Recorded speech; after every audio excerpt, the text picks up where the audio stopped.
So I'm here with Keith today from We Are Scientists. How are you doing? I'm doing very well. I just want to point out that my name, I know you know this, but I'm just hoping listeners aren't confused.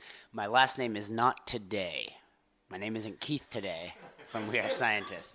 I was confused about that as well, I've got to say.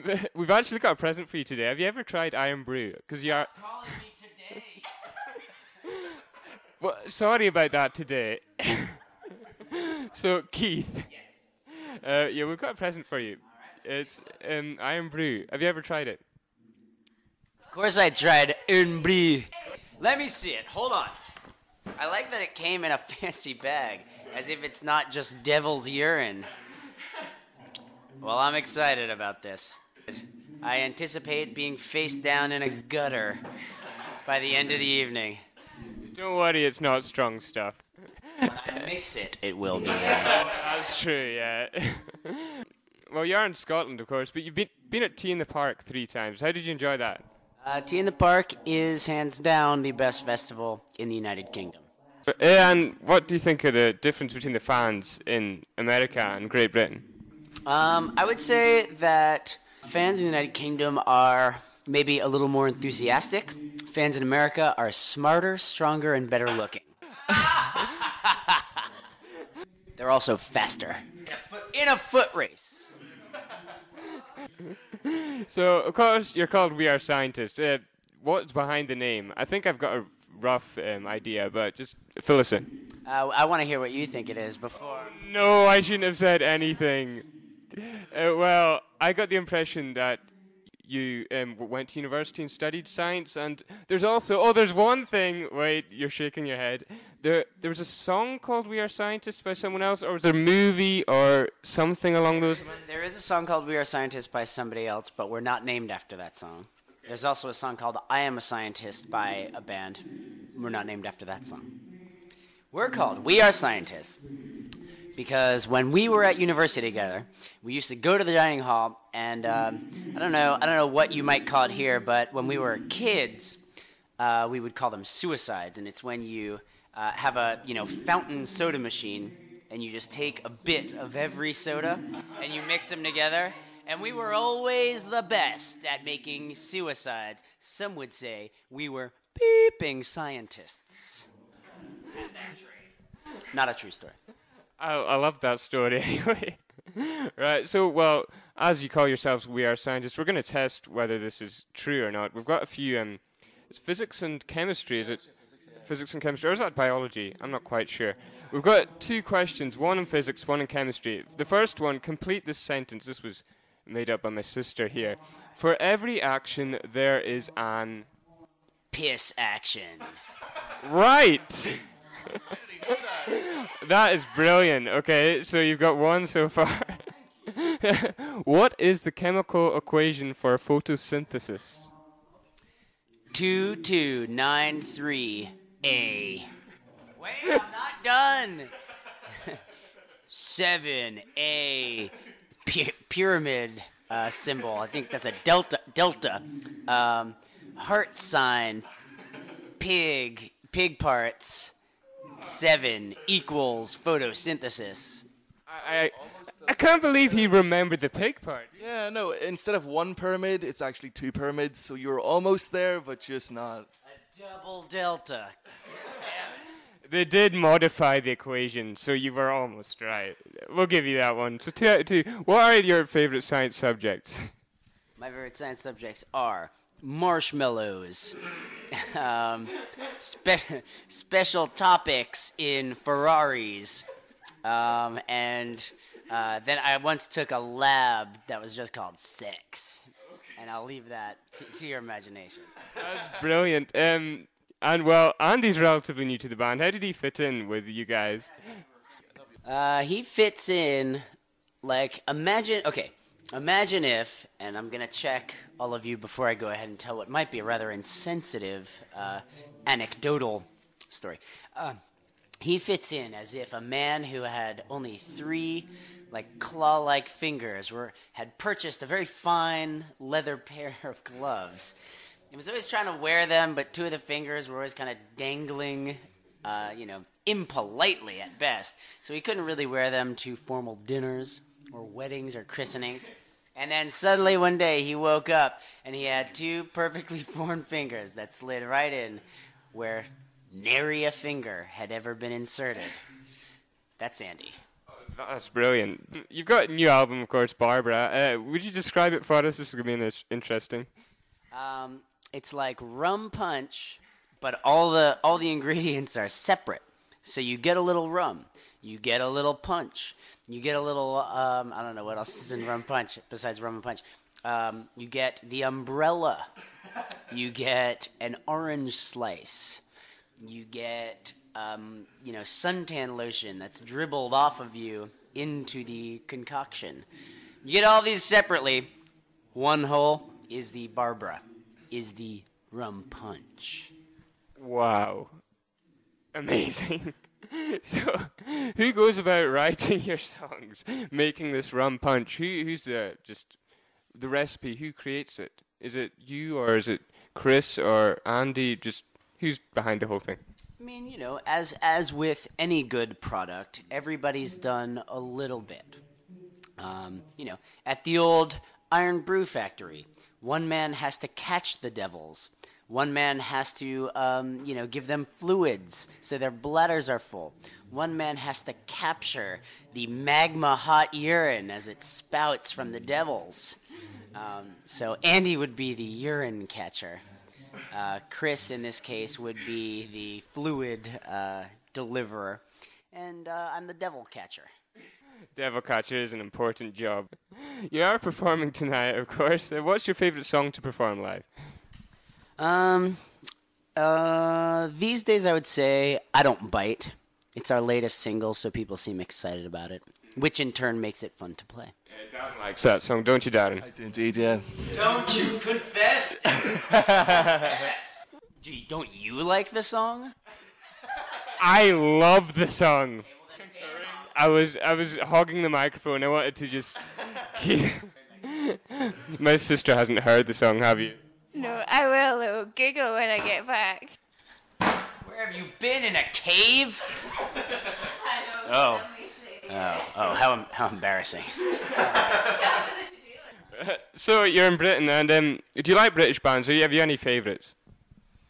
Yeah, my favorite British band is Nickelback. Oh wait, or are they Canadian? I think they're Canadian, aren't they? They're Canadian, yeah. Oh, well then I guess I don't like any British bands. I'm just kidding. I'm a big fan of Wild Beasts right now. I think they're my favorite British band of the moment. I will have to check them out. And with every new song, there's always a new music video as well. With every new song, there must be a new video. And with every new music video, there's always inspiration. Where is your inspiration for every music video? I would say our biggest inspiration is last-minute panic. Usually the day before a video is shot, we're reminded that we have to shoot a video the next day and that we've hired a production crew but haven't told them what they're doing. And at that point, inspiration really kicks in. Well, Jameson and inspiration kick in really quickly.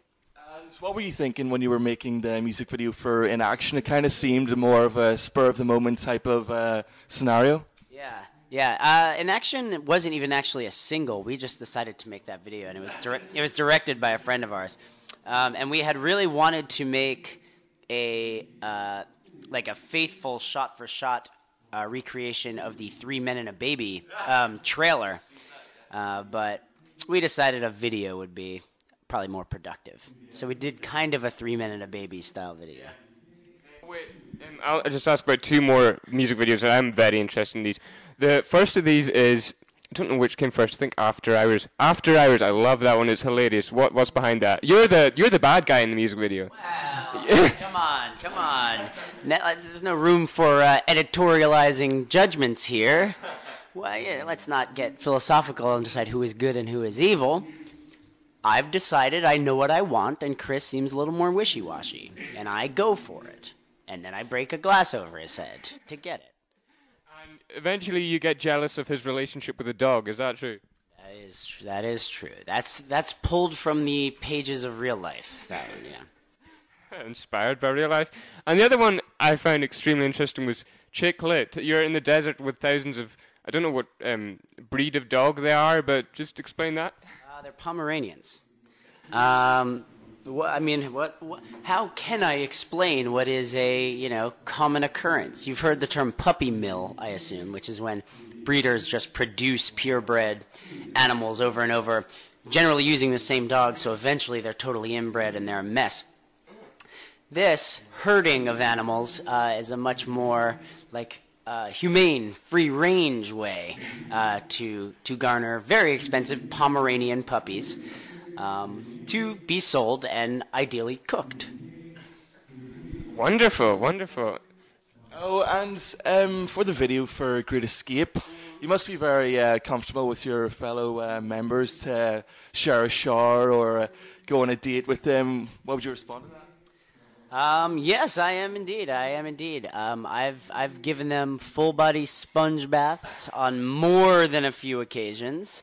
There's nothing sexual about it. It's almost an antiseptic medical experience for us. Yeah.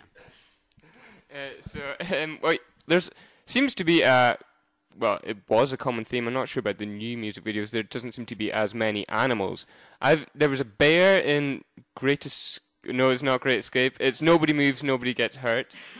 In After Hours, there's, of course, the dog, and there's a Pomeranians in Chicklet. So there's a fawn, but it's it's a ceramic one or something. So, do you love animals as we love animals ourselves? I'm not being contentious, but no, we don't love animals. But we do think animals are very funny. And so... and animals are in no position to financially gain from their own hilarity. So we, as humans, must, in turn, harvest their stupidity and make a lot of money off of it. That is what they're there for, really. What's your favorite animal to take advantage of in this situation? Chimps are always really good. Cats leap hilariously. That's one thing I like about cats. They're very easily startled. Turtles are slow enough that you can mock them and then run away. I don't know. I'm sort of an equal opportunity exploiter of animals. Walruses are extremely funny, but they're hard to find, aren't they? They're hard to find, and they're powerful. So if a walrus ever captured you after you'd exploited him, you would perish. Is this from previous experience, or...? No, it's, I read a lot of texts on the subject. Yeah, no first-person experience. Do you own any animals at all? I don't. They're not allowed near my home. I don't own animals. I own a shotgun, which keeps them away from my home.